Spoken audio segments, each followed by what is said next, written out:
Hello everyone, welcome back to our channel. Have you ever paused in your busy day and thought, is this really what I'm meant to do? Whether you're managing a team, handling client calls, or running a household, switching between Zoom meetings and grocery runs, we all crave for something deeper, something beyond tasks and targets. That's where Japanese concept Ikigai comes in.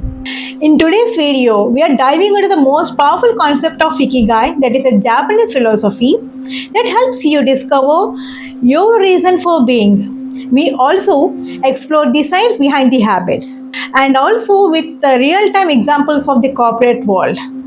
How we can manage stress with more effectively using simple psychological strategies. If you're a working professional or finding a direction in your life, this is for you. Please stay tuned till the end. It's the intersection of what you love, what you can be paid for, what the world needs, and what you're good at. You know, Ikigai isn't just philosophy, it's a way of realigning your career, relationships, and habits towards a more fulfilling life.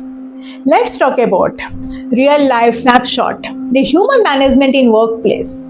Let's bring an example from the corporate world setting. Imagine a team leader is managing high performing yet burned out employees.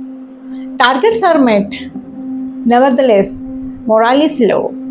The team is disengaged and turnover is rising. Now, instead of pushing harder, the manager starts weekly one-on-one pulse check-ins asking questions be like, what's the one thing that resonated you in this week?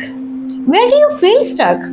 What's the part of your job brings you joy? Through these conversations, manager discovers that one of their employees finds happiness and joys in mentoring the juniors, and another enjoys the streamlining the process. So, she started realigning the tasks based on their personal interests and strengths, and slowly productivity rises, but so does happiness.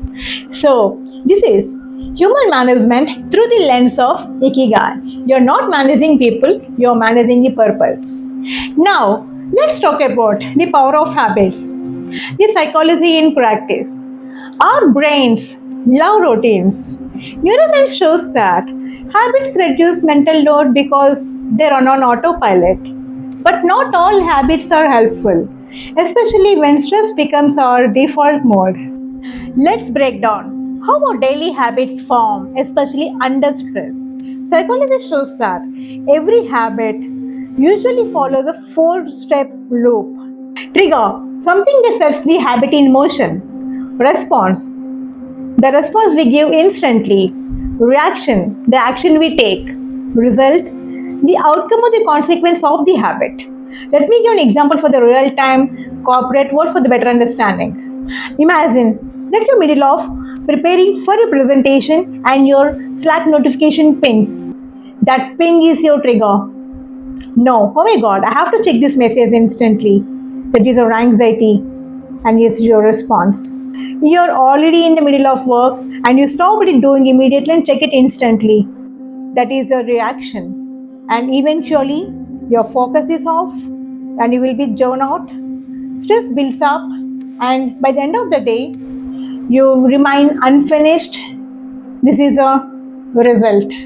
Now, this may seem so small, but repeated 20 to 30 times a day, this habit loop builds chronic stress without you realizing it. Let's have a look for how to flip this habit loop. Here is where psychology offers us a powerful shift. Instead of reacting blindly, try inserting pause between trigger and the response. For example, Slack ping. You pause for 3 deep breaths and then react it. Is this really important? Or can you take it later? And then continue your work, maybe with your prioritization checklist. It takes 10 seconds, but it reveals your stress response. This is called habit stacking in behavioral psychology, a technique where you can anchor your habits to existing ones. Now, let's talk about the stress. something that affects not just the corporate world but every one of us. Whether you are in boardrooms or at home managing a family, the pressure to perform, to stay relevant, to constantly do more is real. This is where Ikigai steps comes in as more than just became a trendy concept, but it becomes a mindset. See, in our professional lives, we often tie our identity with job titles like I'm a manager or I'm like a developer or I'm a team leader, like this. However, Ikigai invites you to look beyond the job titles and ask for the questions. What do I truly enjoy doing? What am I good at? What does the world need from me?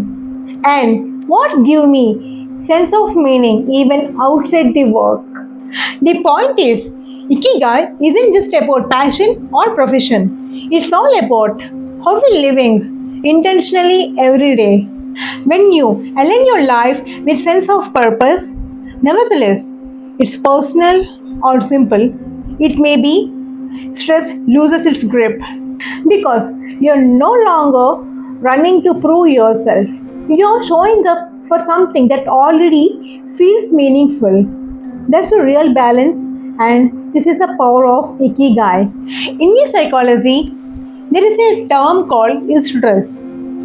It's a positive stress that challenges us and but also motivates us. The problem in most workplaces and lives today, we are living in chronic distress, not meaningful stress. You know, psychologists suggest that when we are under stress, our amygdala, brain, fear center takes a control and our logical thinking takes a backseat. That's why people often snap in the meetings or feel paralyzed when things pile up. This is where Ikigai shifts us towards stress. It makes work feel valuable. It turns routines into rituals. It transforms stress into growth. When you have a sense of purpose, the chaos feel more manageable and with small positive habits, even in your busiest days can feel balanced. In simpler words, it's your habits that shape your future, not your intentions. You know, Okinawans have their micro habits that support their ikigai. Let's have a quick glance into that. Eating mindfully and stopping at 80%. This is a principle called in Japanese Hora Hachibu. Engaging light activity daily. Maintaining lifelong relationships, that is called mohi or moi in Japanese. Practicing reflection and gratitude. For working professionals, a 10-minute morning routine to set their intentions. A habit of unplugging after work to reduce burn fat. Replacing doom scrolling with a short walk or journaling. Remember one thing, tiny habits compound. A 1% improvement each day leads to humongous change over the time. You don't have to quit your job or escape your life to find Ikigai. You just have to infuse your current life with a sense of meaning, one mindful habit at a time. And in doing so, you will not only manage stress better, you will start living life worth waking up to.